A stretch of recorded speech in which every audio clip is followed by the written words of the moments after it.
ప్రభు నామానికి మహిమ కలుగును గాక. మీ అందరికీ వందనాలండి. ఇప్పుడు మీరు ఆల్రెడీ థంబ్‌నెయిల్ చూసే లోపలికొచ్చారు.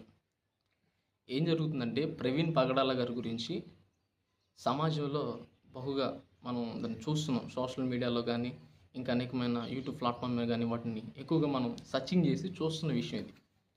ఈ ప్రవీణ్ పగడాల గారు యాక్సిడెంట్‌గా చనిపోయాడని కొంతమంది ప్రతిపాదిస్తున్నారు. కొంతమందేమో అది హత్యగా ప్రతిపాదిస్తున్నారు. నేను ఆ ఇన్సిడెంట్ విన్న రోజు నాకు ఆశ్చర్యం వేసింది. ఇది బహుశా యాక్సిడెంట్ రూపంలోనే జరిగింది. యాక్సిడెంట్ అయ్యుండొచ్చు అని చెప్పేసి నేను కూడా తెలుసుకున్నాను. కానీ ఆ తర్వాత నాకు ఒక ఫోటో అవుతేనేమో ఆయన డెడ్ బాడీ పక్కన బండి పడినట్టుగా అది నేను అనుకున్నా. యాక్సిడెంట్ బహుశా మనం ఏం చేయలేం అని చెప్పి నేను అనుకున్నా. కానీ ఆ తర్వాత మరొక ఫోటో విడుదలైంది. డెడ్ బాడీ పైన బండి పెట్టి చూడటం. క్లియర్‌గా అది పెట్టినట్టుగా మనకి కనపడే విధంగా అది మనం చూసాం. అప్పుడు నాకు ఒక ఆలోచన మెదిలింది. ఇప్పుడు బండేసుకొని పోతున్నప్పుడు ఒకవేళ స్లిప్ అయింది అనుకో, బహుశా స్లిప్ అయింది అనుకో. స్లిప్ అయితే బండి ఒక చోట, మనిషి ఒక చోట అనేది తప్పకుండా జరిగిద్ది. ఏవండీ? చక్కగా డెడ్ బాడీ మీద బండొచ్చి ఉండిద్దా? ఎంత విడ్డూరంగా అది అక్కడ మనకు కనపడుతుందంటే విడ్డూరంగానే ఉంది. రెండోది చూడండి, ఇప్పుడు పడినప్పుడు తప్పకుండా దెబ్బలు తగలవా? ఈ యొక్క బాడీలో ఏదో ఒకటి మేజర్ పాయింట్ తప్పకుండా గాయం అవుతుంది. చెయ్యో, కాలో, నడుము ఏదో ఒకటి అవుతుంది.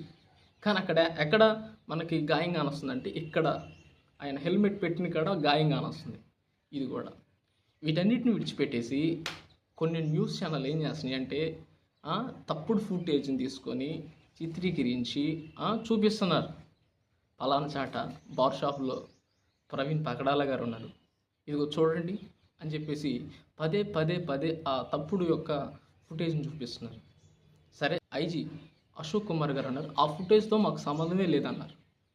చూడండి, అది కూడా చూపిస్తాను లేదన్నారు. సరే, వాళ్ళు పెట్టిన ఒక ఫుటేజ్ ఏమైనా కరెక్టా, న్యాయమా అని చూస్తే అది ఎంత మాత్రం కరెక్ట్ కాదు. అది కూడా చూపిస్తా చూడండి. చూపించే తప్పే లేదు, చూపిస్తాను చూడండి. ఎంత మాఫింగ్ చేసి ఆ వ్యక్తిని చిత్రీకరించి చూపిస్తున్నారు చూడండి. ఎందుకు ఇట్లా తప్పుడుగా ప్రచారం చేయడం?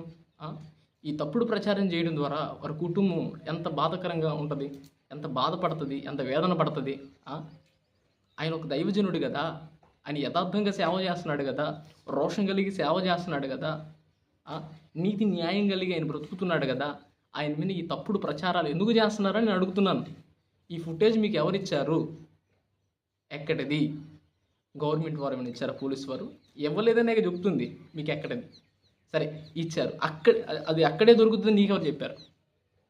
చూడండి, ఎన్ని విధాంతంగా మనం ఆలోచిస్తే ఎన్ని డౌట్స్ ఎన్ని అవుతున్నాయో ఆలోచించండి. ఇలా తప్పుడు ప్రచారాలు చేస్తున్న ఛానల్స్ని చూడబాకండి. ఏబిఎన్ కానీ, ఆర్టీవీ కానీ, టీవీ5 కానీ ఈ ఛానల్స్ తప్పుడుగా ప్రచారం చేస్తున్నాయి. కాబట్టి మీరు ఆలోచించి తప్పకుండా వాటిని దూరంగా అవాయిడ్ చేసేయండి. ప్రవీణ్ పగడాల గారి గురించి ప్రార్థన చేయండి. న్యాయం జరగాలి. ఇప్పుడు ఈయనకే జరిగింది, రేపు భవిష్యత్తులో ఇంకొకరు జరగవచ్చు.